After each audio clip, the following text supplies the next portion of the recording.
그날에 너희는 아름다운 포도원을 두고 노래를 부를지어다. 나 여호와는 포도원 지기가 되며 때때로 물을 주며 밤낮으로 간수하여 아무든지 이를 해치지 못하게 하리로다. 나는 포도원에 대하여 노함이 없나니 찔레와 가시가 나를 대적하여 싸운다 하자 내가 그것을 밟고 모아 불사르리라. 그리하지 아니하면 내 힘을 의지하고 나와 화친하며 나와 화친할 것이니라. 후일에는 야곱의 뿌리가 박히며 이스라엘의 우미 돋고 꽃이 필 것이라. 그들이 그 결실로 지면을 채우리로다. 주께서 그 백성을 치셨던들 그 백성을 친 자들을 치심과 같았겠으며 백성이 죽임을 당하였던들 백성을 죽인 자가 죽임을 당함 같았겠느냐.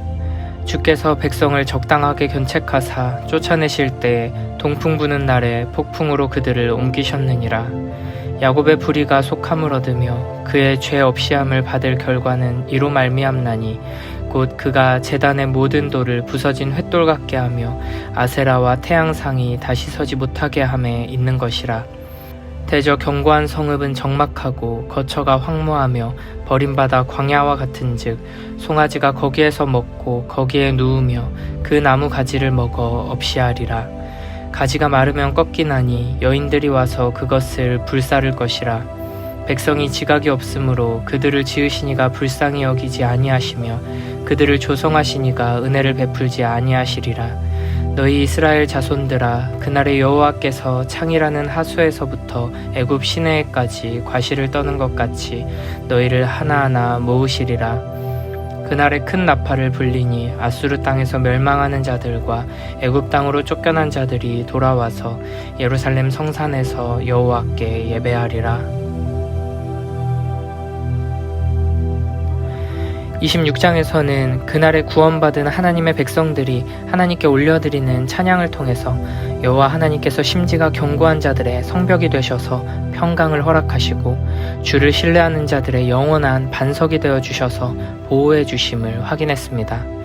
나의 힘으로 나의 능력으로는 결코 설 수 없음을 고백하는 겸손한 자들, 하나님의 약속을 기억하고 주님을 사랑하며 기다리는 자들, 간절히 기도하는 자들을 하나님께서는 붙드시고 지키시고 인도하십니다. 오늘 27장에서는 그날에 마지막 최후의 심판과 영원한 회복이 완성되는 그날에 하나님의 백성들이 부르게 될 노래가 등장합니다. 이미 5장에 하나님의 백성들을 포도원으로 비유하는 노래가 있었습니다. 5장의 노래는 하나님께서 극상품 포도를 기대하셨지만 맛없는 들포도를 내는 이스라엘을 심판하신다는 심판의 노래였습니다. 그러나 오늘 27장 2절을 보면 아름다운 포도원을 두고 노래를 부른다고 말합니다. 하나님의 진노와 저주 아래 심판의 선언을 받았던 포도원이 이제는 아름다운 포도원이 되었습니다. 5장 말씀대로 들포도와 가시나무를 뽑아버리고 좋은 나무만 남게 된 것입니다. 3절에 여호와 하나님께서 친히 포도원 지기가 되셔서 때때로 물을 주신다고 합니다. 때때로라는 말은 적당한 때, 필요한 때, 부족함 없이 물을 주신다는 것입니다. 하나님께서는 졸지도 않고 쉬지도 않고 밤낮으로 포도원을 돌보시고 가꾸십니다. 만군의 주 여호와 하나님께서 포도원의 주인이 되시고 포도원지기로 친히 일하시기에 그 누구도 그 무엇도 이 포도원을 해치지 못하게 됩니다. 4절에 나는 포도원에 대하여 노함이 없다고 말씀하십니다. 하나님께서는 포도원에 대해 하나님의 백성들에 대해 진노하지 않으시고 오히려 그들을 사랑하셔서 보호하시고 인도하시고 아름답게 가꿔주십니다. 찔레와 가시가 포도나무를 괴롭히며 잘 자라지 못하게 만드는 것을 보시며 하나님께서는 나를 대적하는 것으로 여기시고 싸우십니다. 포도나무가 스스로 찔레와 가시를 제거할 수 없기에 포도원지기이신 하나님께서 친히 싸우십니다. 그리고 우리의 모든 대적, 곧 하나님의 모든 대적들은 불살라 없어질 것입니다. 이 강력한 하나님의 힘을 견뎌낼 수 있는 이는 아무도 없고 도망가거나 피할 수 있는 이도 없습니다. 그러므로 유일한 소망은 하나님을 대적하는 자리에서 돌이켜 오히려 하나님의 힘을 의지해 살아가는 포도나무가 되는 것, 하나님과 화목하는 것입니다. 여호와 하나님과의 관계가 회복되어 심판과 저주의 자리에서 축복과 은혜의 자리로 나아가는 유일한 길은 우리 주 예수 그리스도의 십자가밖에는 없습니다. 그러므로 우리는 항상 겸손한 마음으로 예수 그리스도의 십자가를 바라보며 그 은혜에 감사하며 나아가야 할 것입니다. 6절에는 포도원지기이신 하나님께서 포도원인 우리들을 보호하시고 가꾸셔서 결국에는 어떤 일을 하시는지 노래합니다. 후일에는 야곱의 뿌리가 박히며 이스라엘의 움이 돋고 꽃이 필 것이라. 그들이 그 결실로 지면을 채우리로다. 아멘. 결국 포도원을 세우시고 보호하시고 가꾸시는 목적은 그 결실로 지면을 채우기 위함입니다.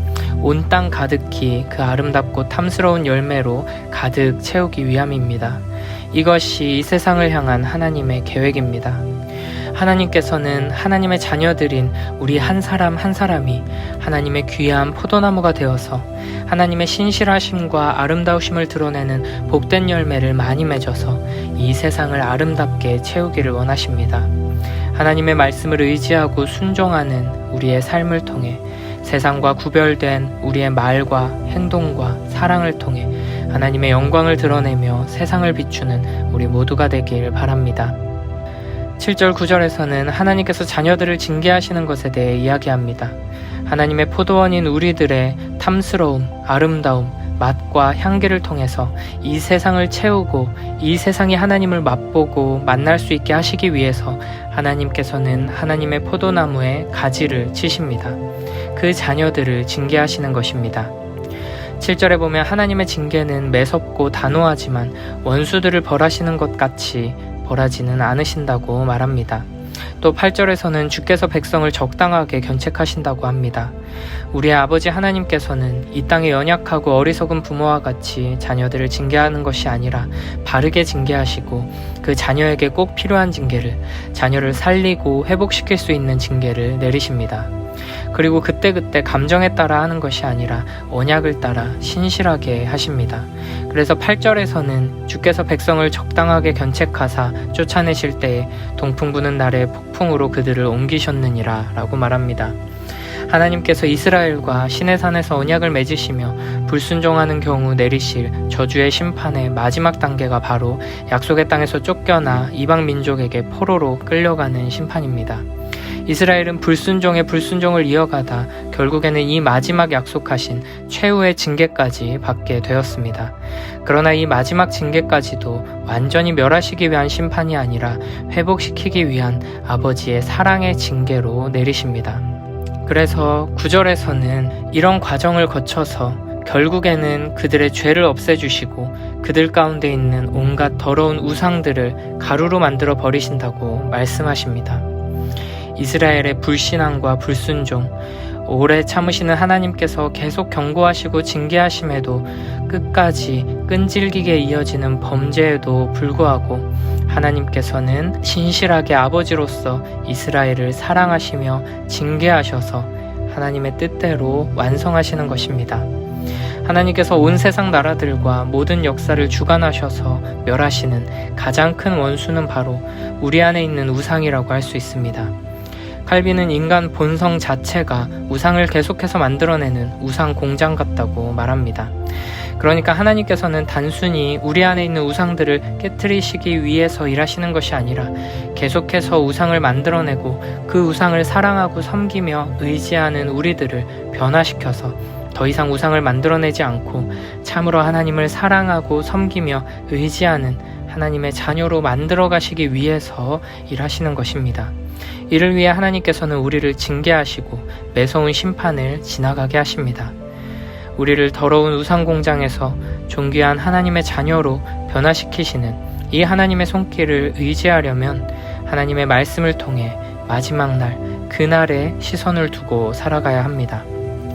12, 13절을 보면 그날에 하나님께서는 창이라는 하수에서부터 애굽 시내에까지, 그러니까 이 세상의 모든 곳, 이 세상 한복판에서 하나님의 포도원들을, 아름다운 열매를 맺은 포도나무들을 모으신다고 말합니다.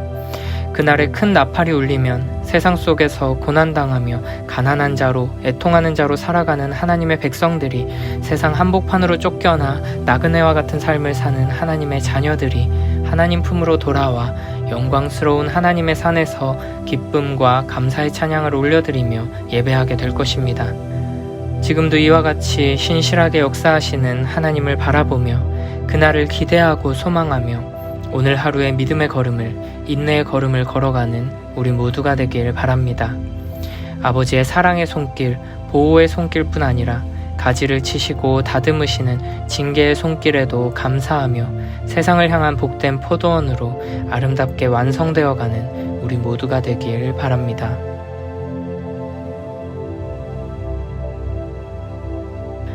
그날에 사람들이 부를 노래, 소담스러운 포도밭 노래를 불러라. 나 야훼는 포도밭이기다. 쉬지 않고 물을 주며 잎이 마를새라 밤낮으로 보살핀다. 나는 조급하게 생각하지 아니하고 가시덤불 엉겅퀴가 자란다 해도 싸움 싸우듯이 모조리 살라버리리라. 차라리 나의 힘을 빌려라. 거역하지 말고 나와 화목하여라.